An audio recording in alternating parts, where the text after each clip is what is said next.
అండి, ప్రసన్నలతో కుకింగ్కి స్వాగతం. ఈరోజు మనం ఒక సండే స్పెషల్ చేసుకుందాము. దీనికోసం ఒక బౌల్ పెట్టుకొని దాంట్లో మనము ఒక గ్లాసు వాటర్ వేసుకుందాము, నీరు పోసుకుందాము. అలాగే ఒక బౌల్ రైస్ ఫ్లోర్ అండి, బియ్యం పిండి. ఈరోజు మనము సండే స్పెషల్గా బియ్యంతోని రొట్టె చేసుకుందాము. ఇలా దీన్ని బాగా వేసి కలపాలండి, ఎక్కడ ఉండలు లేకుండా. అలాగే కొద్దిగా తక్కువ వాటర్ పడితే కొద్దిగా వేసుకొని కలుపుకుందాము. ఎక్కడ ఉండలు లేకుండా కలుపుకొని మనం దీన్ని పక్కన పెట్టుకుందాం. చూసారా, ఇలా కలిపేసేయాలి మొత్తం, ఎక్కడ ఉండలు లేకుండా. స్టవ్ సిమ్లోనే ఉండాలండి. ఇప్పుడు దీన్ని పక్కన పెట్టేసుకొని మనం కడాయి పెట్టుకుందాము, ప్యాన్ పెట్టుకుందాము కర్రీ చేసుకోవడానికి. దీనికి మనం ఒక 5-6 స్పూన్స్ వరకు ఆయిల్ వేసుకుందాం. నాన్ వెజ్లో ఆయిల్ ఎక్కువగా ఉంటేనే టేస్టీగా ఉంటుంది. ఆయిల్ కాగాక మనం పచ్చిమిర్చి వేసుకుందాము. పచ్చిమిర్చి వేసేటప్పుడు చాలా జాగ్రత్తగా వేయాలండి, మీద చిల్లుతుంది. సిమ్లో పెట్టేసుకొని స్టవ్ కొద్దిగా దూరంగా ఉండి పచ్చిమిర్చి వేయాలండి. ఇవి వేసాక వీటిని మనం పచ్చి వాసన పోయే వరకు కలుపుకుందాము. అలాగే పుదీనా, కొద్దిగా కొత్తిమీర కూడా వేసాను. దీన్ని మనము ఫ్రై చేసుకుందాము. ఇప్పుడు మనం అల్లం వెల్లిపాయ పేస్ట్ వేసుకుందాము, 2 స్పూన్స్. ఇది కూడా పచ్చి వాసన పోయే వరకు కలుపుకుందాము. ఇప్పుడు మనము ఆనియన్ పేస్ట్ వేసుకుందామండి, ఉల్లిగడ్డ పేస్ట్. ఉల్లిగడ్డ చిన్నగా తరుక్కొని వేస్తే కూరలో అంతా ఉల్లిగడ్డగా ఉంటుందండి. ఇలా పేస్ట్ చేసి వేసుకుంటే మనకు గ్రేవీగా వస్తుంది. దీన్ని కూడా మనం పచ్చి వాసన పోయే వరకు కలుపుకుందాం. చూసారా, ఆయిల్ అంతా పీల్చేసుకుంది. తర్వాత మళ్ళీ ఆయిల్ రిలీజ్ అయిపోతుంది. ఆనియన్ అవన్నీ ఫ్రై అయిపోయాక చాలా టేస్టీగా ఉంటుందండి ఈ కీమా కర్రీ. ఇప్పుడు మనం పసుపు వేసుకుందాం, 1 స్పూన్.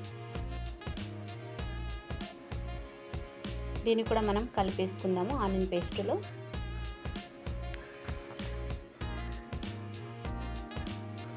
ఇప్పుడు మనం టమాటా పేస్ట్ వేసుకుందామండి. ఒక 3 టమాటాలు తీసుకొని దాన్ని మనం మిక్సీలో వేసుకుంటే ఇలా టమాటా పేస్ట్ అయిపోతుంది, ప్యూరీ అవుతుంది. దీన్ని కూడా బాగా కలిపేసుకుందాము, ఆనియన్లో కలిసిపోయే వరకు, పచ్చి వాసన పోయే వరకు. దీన్ని రెండింటిని బాగా మిక్స్ చేసుకుందాం. స్టవ్ కొద్దిగా మీడియంలో పెట్టాలండి, ఎందుకంటే సిమ్లో పెడితే వేగదు. ఇప్పుడు మనం ఉప్పు వేసుకుందాము. మనము ఎంత తినగలమో చూసుకొని మన సరిపడంత ఉప్పు వేసుకుందాము. ఇలా ఉప్పు వేయడం వల్ల తొందరగా ఫ్రై అవుతుంది, వాటర్ కూడా బయటకు వచ్చేస్తుంది. ఇప్పుడు ఒక చిన్న స్పూన్తోనే 3 స్పూన్ల కారం పొడి వేస్తున్నాను. ఇవన్నీ ఇలా పేస్ట్లో వేయడం వల్ల తొందరగా గ్రేవీగా తయారవుతుంది. అలాగే ధనియాల పొడి వేస్తున్నాను, 2 స్పూన్స్. అలాగే గరం మసాలా వేస్తున్నాను, 2 స్పూన్స్. చిన్న స్పూనే అండి. దీన్ని బాగా కలుపుకుందాము. చూసారా, ఇలా కలుపుకొని మొత్తం 2 బాగా మిక్స్ అయ్యే వరకు కలుపుకొని స్టవ్ మీడియంలో పెట్టాలి. వీటిని బాగా కలిపేస్తూ మూత పెట్టేసుకుందాము ఉడికిపోయే వరకు. ఇప్పుడు మనము కీమా వేసుకుందాం, మటన్ కీమా. ఒక 2-3 సార్లు బాగా శుభ్రంగా కడుక్కొని మొత్తము జాలీలో వేస్తే నీరంతా కిందికి పోతుందండి. కైమా నీళ్ళలో వెళ్ళిపోతుంది కాబట్టి జాగ్రత్తగా కడుక్కోవాలి. ఇలా దీన్ని బాగా కలుపుకొని పేస్ట్లో అంతా మిక్స్ అయ్యేటట్టు, మసాలాలన్నీ కీమాకు పట్టేటట్టు కలుపుకోవాలి.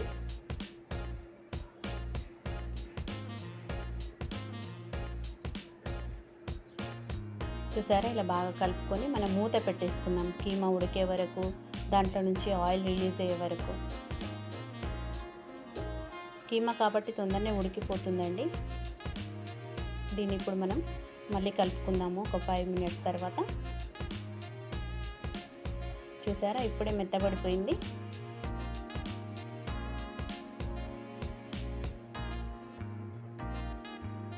ఇలా దీన్ని బాగా కలిపేసుకొని మనం మూత పెట్టేసుకొని మళ్ళీ ఒక 5-6 మినిట్స్ వరకు దీన్ని కుక్ చేసుకుందాం. చూసారా అక్కడక్కడ ఆయిల్ వచ్చేస్తుంది బయటికి. దీన్ని బాగా మళ్ళీ కలిపేసుకుందాము. చాలా తొందరగా ఈజీగా అయిపోతుందండి నాన్ వెజ్లో ఈ ఐటెం. ఈ రెండు కాంబినేషన్లో చాలా బాగుంటుందండి. ఇప్పుడు మనం కొద్దిగా హాఫ్ గ్లాస్ వాటర్ వేసుకుందాము. గ్రేవీ కావాలి కదా రోటీలోకి, కాబట్టి మనం హాఫ్ గ్లాస్ వాటర్ వేసుకొని దీన్ని మనం కుక్ చేసుకుందాం.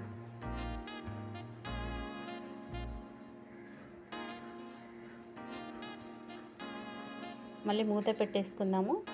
ఆయిల్ అంతా రిలీజ్ అయ్యే వరకు మూత పెట్టేసుకుందాము. చూసారా ఆయిల్ అంతా పైకి వచ్చేసింది. మన కర్రీ రెడీ అయిపోయిందండి, మొత్తం ఉడికిపోయింది. ఇప్పుడు మనం కొత్తిమీర వేసుకుందాము. మూత పెట్టేసుకొని ఒక 2 మినిట్స్ తర్వాత తీసి కొత్తిమీర వేసుకుందాము. సన్నగా తరుక్కున్న కొత్తిమీర వేద్దాము. చూసారా ఆయిల్ అంతా పైకి వచ్చేసింది. ఇప్పుడు దీన్ని కూడా బాగా కలిపేసుకుందాము.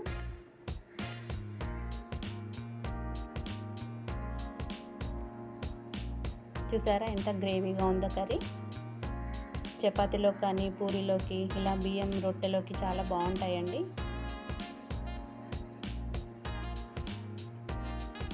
దీన్ని ఒక 2 మినిట్స్ కొత్తిమీర వేసాం కాబట్టి మూత పెట్టేసుకొని మళ్ళీ చూసుకుందాము. అయిపోయిందండి కర్రీ.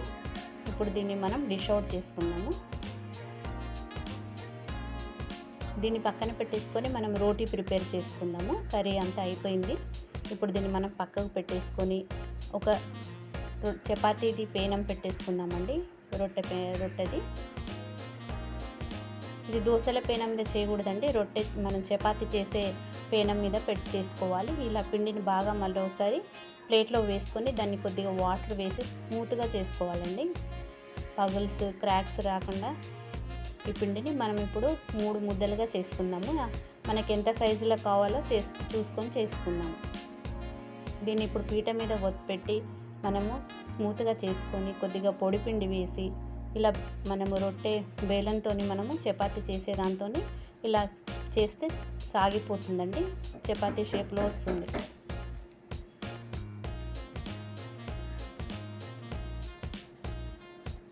చూసారా మళ్ళీ ఇంకొకటి అలాగే చేసుకుందాము.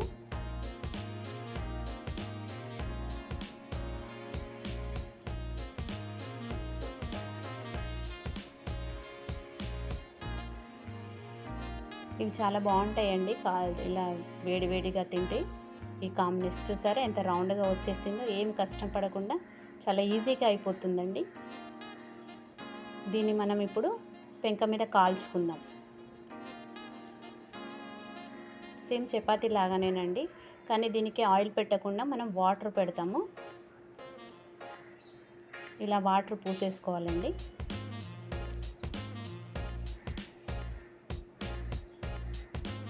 ఒక సైడ్ కాలిన తర్వాత పైన వాటర్ పెట్టేసుకుందాం.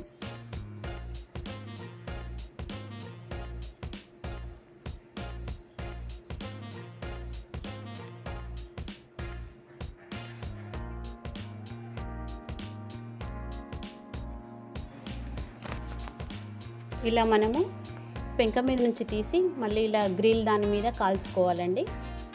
అది ఒక సైడ్ కాలిన తర్వాత మనకు మంచిగా కాలిపోతుంది. ఇది చూసారా ఎంత బాగా కాలిందో.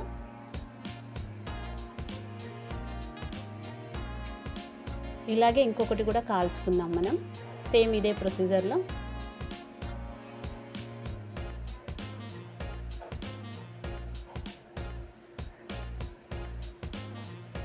ఈ రొట్టెలు చాలా బాగుంటాయండి నాన్ వెజ్లోకి.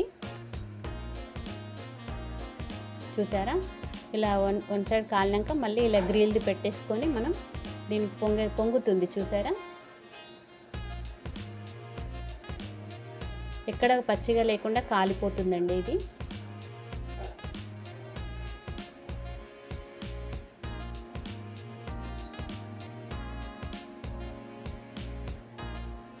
చూసారా ఎంత బాగా కాలిందో. రెండు వైపులా మనము కాల్చుకుందాం దీన్ని తిప్పుతూ.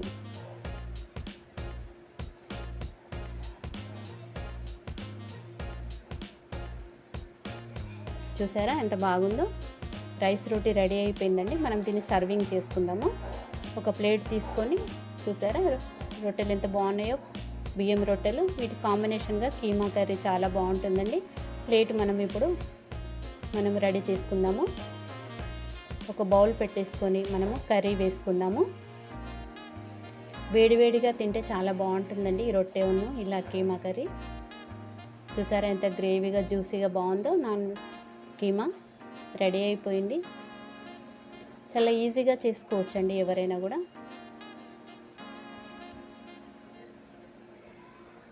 ఇలా మనం సర్వింగ్ చేసేసుకొని దీనికి మనము సలాడ్ కూడా పెట్టేసుకొని తింటే చాలా బాగుంటుందండి.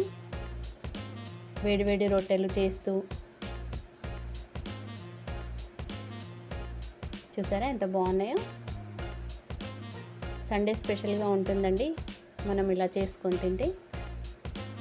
ఈ వీడియో కానీ మీకు నచ్చితే లైక్ చేయండి, షేర్ చేయండి, సబ్స్క్రైబ్ చేయండి. Thank you for watching.